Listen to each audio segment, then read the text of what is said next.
Halo, Assalamualaikum warahmatullahi wabarakatuh. Ketemu lagi dengan saya di pertemuan ke-6 kali ini. Nah, pertemuan kelima kemarin kan membahas mengenai audit internal. Nah, kali ini kita akan membahas kelanjutannya. Kalau pertemuan kemarin kita membahas mengenai budaya, SDM, pemasaran. Sekarang kali ini kita akan membahas mengenai produksi dan operasi. Nah, apa sih produksi dan operasi itu? Nah, mereka itu berhubungan dengan input, transformasi atau proses, dan juga output. Uh, uh, Produksi dan operasi itu mengubah input seperti adanya tenaga kerja, bahan baku, kemudian mereka memproses itu dan kemudian akan menghasilkan barang dan jasa.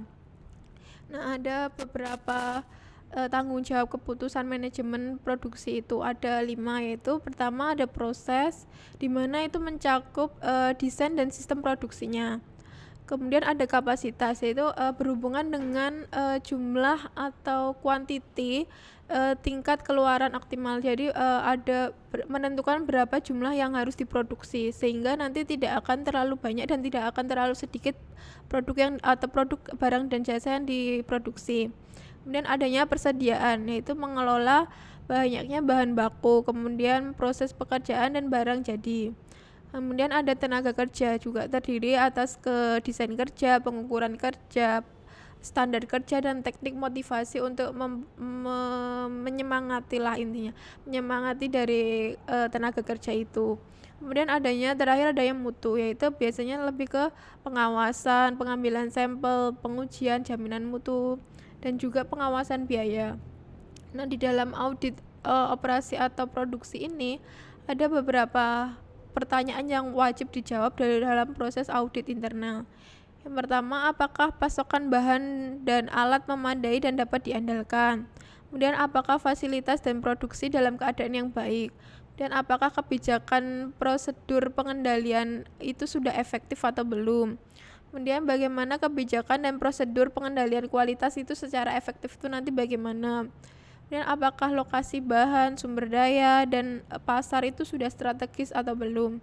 Dan juga apakah perusahaan memiliki kemampuan teknologi yang cukup? Nah, kemudian audit internal selanjutnya yaitu di bidang litbang atau penelitian dan pengembangan.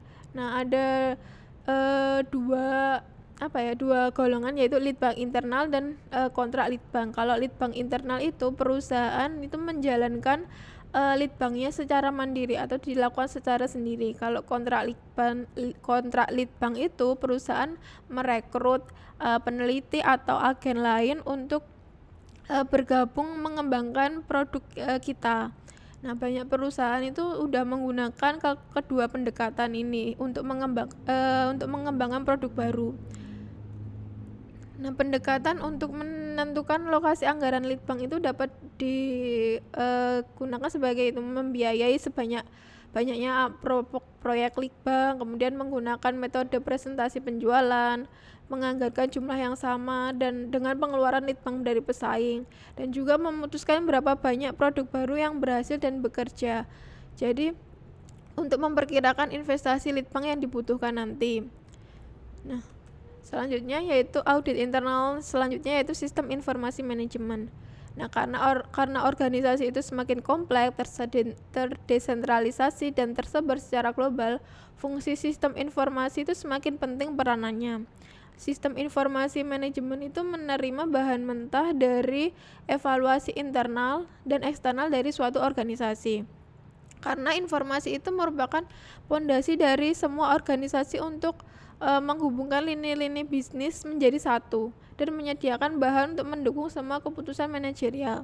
Nah, kegunaan SIM itu untuk memperbaiki kinerja suatu perusahaan dengan memperbaiki keputusan manajerial dan untuk mengembangkan kompetensi yang unik di bidang yang lain. Nah, manfaat dari sistem informasi yang efektif itu meliputi pemahaman yang baik mengenai fungsi-fungsi bisnis, komunikasi yang lebih bagus, pengambilan keputusan yang lebih berdasar, dan juga analisis persoalan yang lebih baik.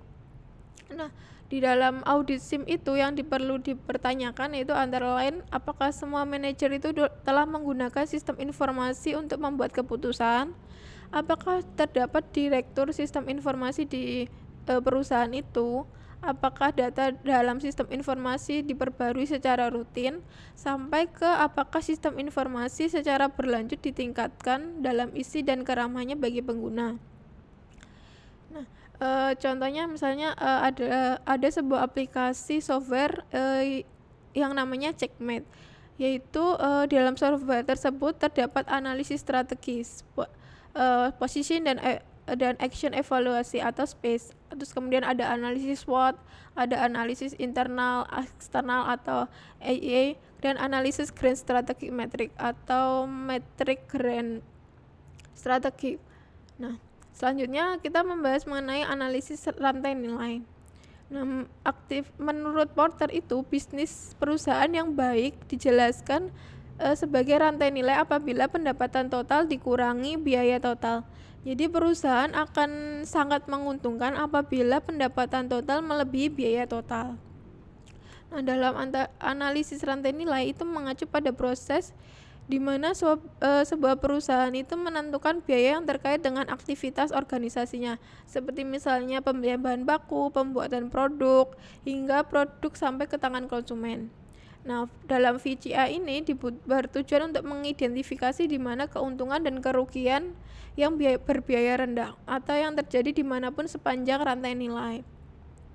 Nah, analisis VCA ini memungkinkan sebuah perusahaan untuk menjadi lebih baik dalam mengidentifikasi kelemahan dan kekuatannya, khususnya jika dibandingkan dengan VCA pesaing dan data mereka sendiri dapat diuji dari tahun ke tahun. Nah, contohnya pelayanan yang lebih baik kan akan lebih menghabiskan biaya yang lebih banyak. Namun dengan kita memberikan pelayanan yang baik, nanti maka konsumen itu akan merasa puas dan juga tingkat komplain itu kan menjadi lebih rendah, sehingga akan meningkatkan pendapatan. Nah, ada matriks evaluasi faktor internal. Nah, langkah terakhir dalam melaksanakan audit manajemen internal adalah penyusunan matriks evaluasi internal atau EV matrix.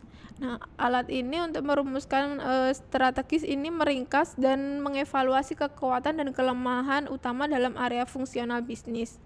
Nah, bagaimana caranya? Yang pertama adalah buat daftar faktor-faktor internal sebagaimana yang disebutkan di dalam proses audit internal. Jadi nanti dari proses audit budaya, SDM, pemasaran, keuangan sampai ke operasi sistem informasi manajemen itu nanti kita dari pertanyaan-pertanyaan itu kemudian kita list, kemudian kita masukkan faktor-faktor apa aja yang utama, kemudian beri nilai pada setiap faktor itu berkisar 0,0 sampai 0,1, di mana yang paling penting itu semakin tinggi. Nah, beri peringkat 1 sampai 4 pada setiap faktor untuk mengidentifikasi apakah faktor tersebut sangat kuat, lemah, sangat kuat. Nah, semakin tinggi semakin kuat. Nah, kemudian kalikan bobot setiap faktor dengan peringkatnya untuk menentukan skor bobot masing-masing variabel. Dan terakhir adalah jumlahkan skor bobot masing-masing variabel untuk memperoleh skor bobot total organisasi. Jadi total itu akan berkisar antara 1 sampai 4 dengan rata-rata nilai 2,5. Jika berada di bawah rata-rata, maka dikatakan bahwa perusahaan itu secara internal itu lemah. Namun sebaliknya jika di atas rata-rata di atas 2,5, maka dikatakan internal suatu organisasi semakin kuat. Nah, demikian untuk pertemuan kali ini. Apabila ada pertanyaan bisa ditanyakan lewat Zoom atau juga lewat Google Classroom. Sekian dari saya. Wassalamualaikum warahmatullahi wabarakatuh.